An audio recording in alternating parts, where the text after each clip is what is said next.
¿Se imagina que todos los acontecimientos trascendentales de nuestra historia hayan sido planeados? Que alguien, tras las sombras, teja los hilos del destino y que todo lo que vivimos forme parte del intrincado ajedrez de la élite. ¿Puede alguien poseer tal poder? Bienvenidos y prepárense para ser testigos del oculto.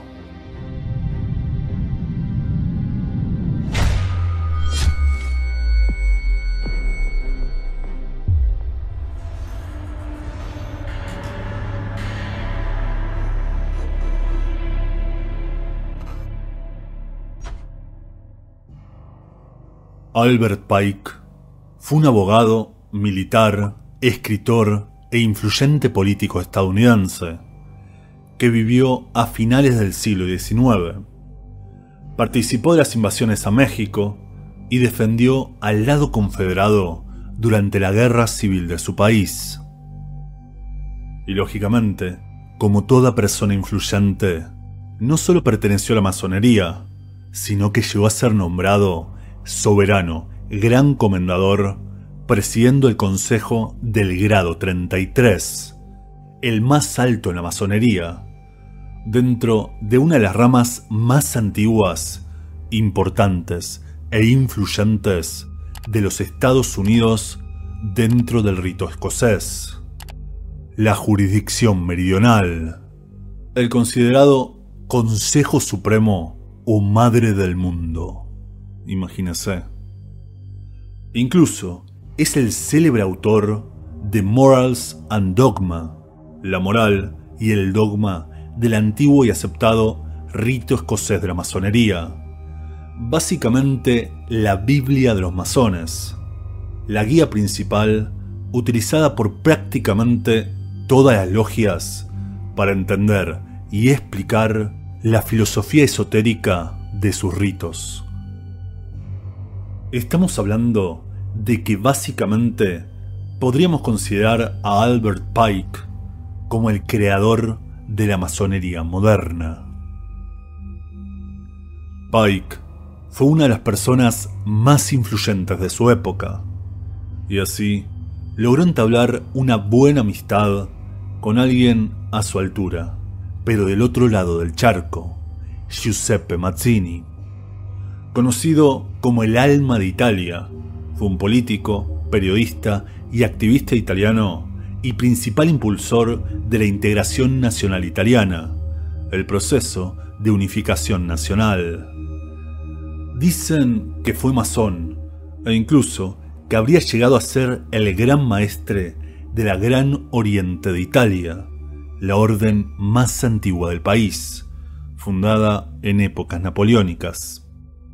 Aunque, curiosamente, no aparece su participación en los registros oficiales, casi como si quisieran olvidarlo.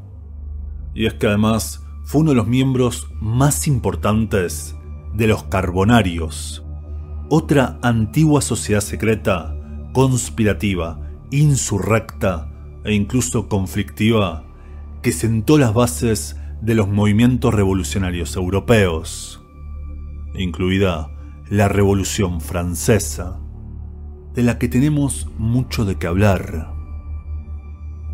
Imagínese entonces si tendrá tal poder Mazzini que hasta se lo señala como la cabeza de los Illuminati en Europa. Entre Pike y Mazzini llevaban una cordial relación. Eran las figuras más influyentes a los dos lados del Atlántico. Y así, a finales del 1800, comenzaron a intercambiar unas cartas, donde Pike le informaría a Mazzini los planes que tenía para la humanidad, un guión que llevaría a esta élite oscura hacia la cima de la pirámide. 3 grandes guerras que debía afrontar la humanidad para lograr ese tan ansiado nuevo orden mundial. Esta importante carta llevaría fecha del 15 de agosto de 1871, hace poco más de 150 años, donde, luego de las cordialidades, Pike comienza su relato.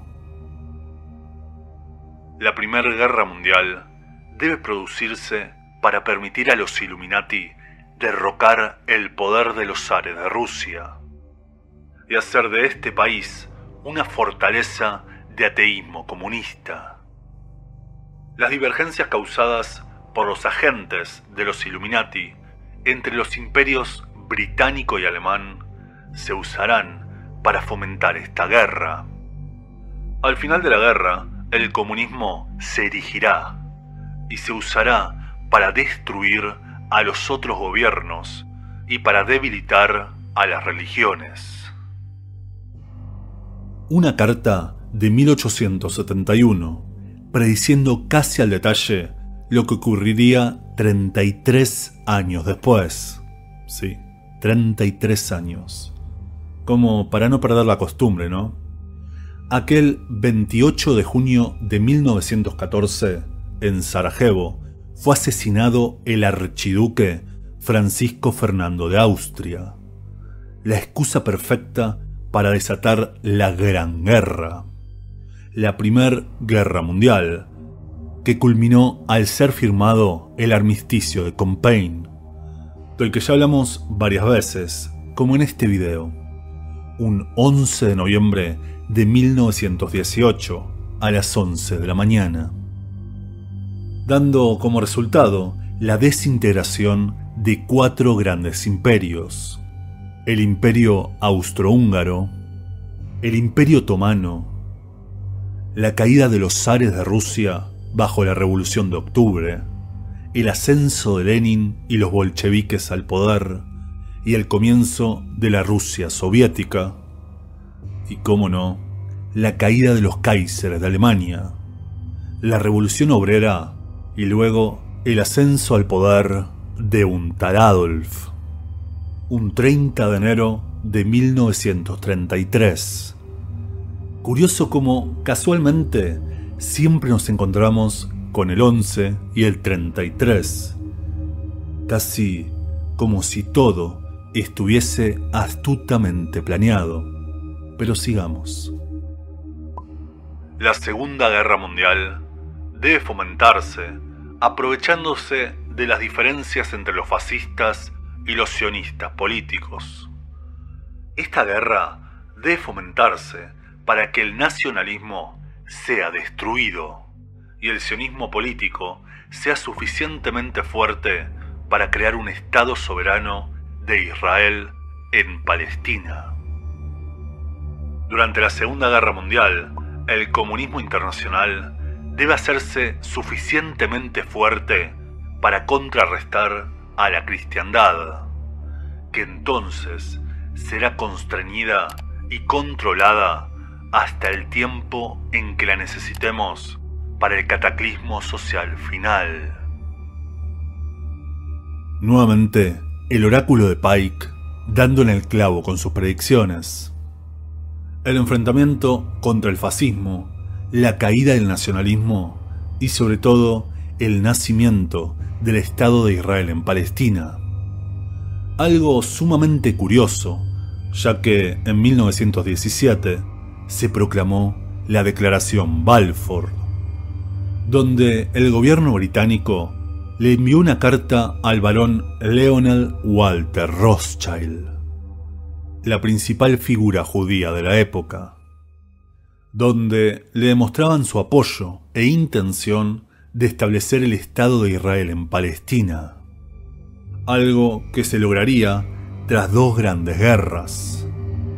Si quieres saber más, puede revisar este video y le aseguro comprenderá todo a la perfección. Pero todavía nos queda la última etapa de este plan. La Tercera Guerra Mundial se fomentará aprovechando las diferencias causadas por los agentes de los Illuminati entre los sionistas políticos y los líderes del mundo islámico. La guerra debe conducirse de un modo en que el Islam y el sionismo político se destruyan mutuamente. Mientras tanto, las otras naciones, una vez más divididas sobre este asunto, se verán obligadas a luchar hasta el punto de la completa extenuación física, moral, espiritual y económica.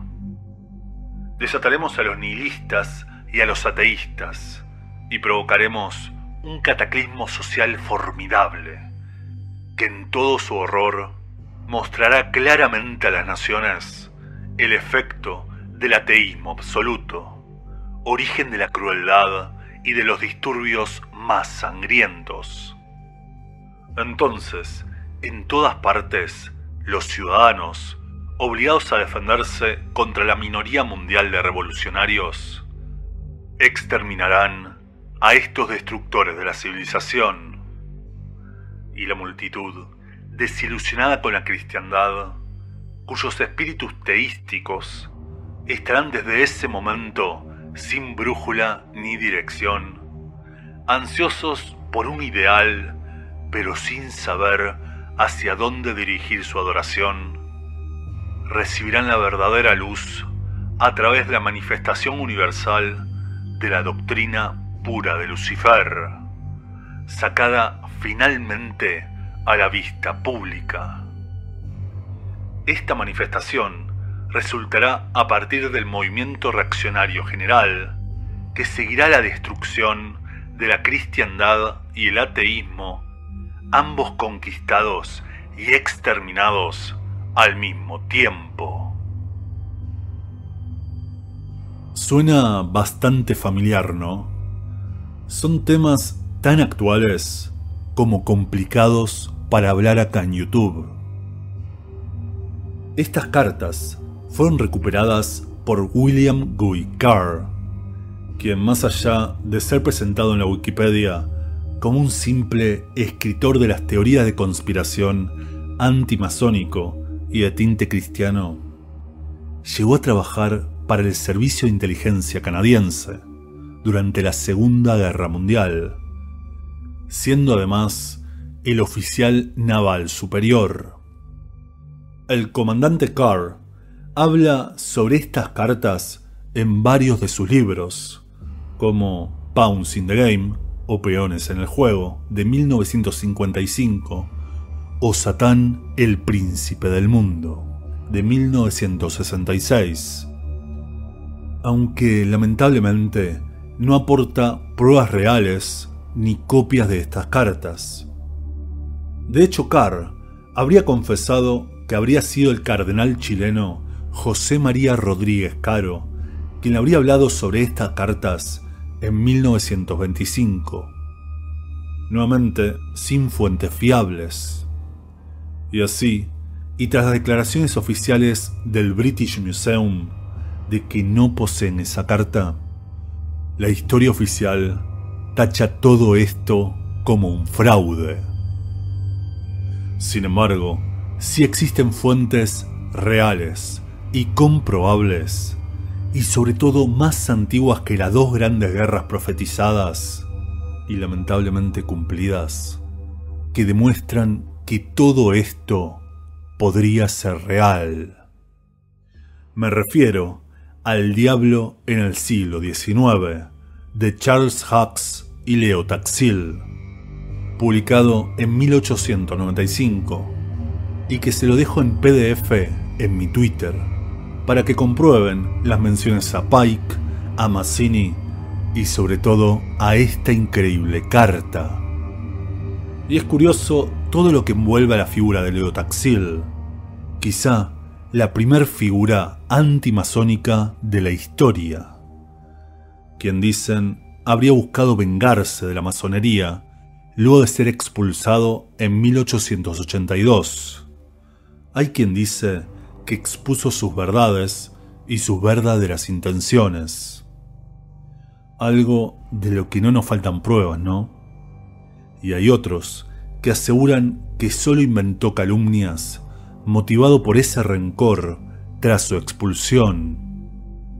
Si hasta debió dar una conferencia donde aseguró que todo lo que dijo era mentira, el llamado fraude de Taxil.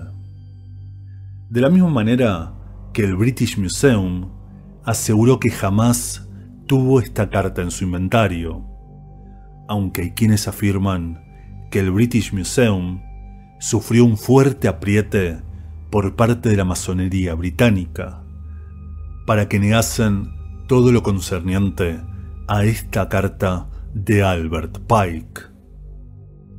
Al final, será usted quien decida de qué lado estar. ¿Qué opinan? ¿Habrá existido esta carta? ¿Habrá sido Taxil un mentiroso? ¿O realmente formamos parte del teatro de la élite?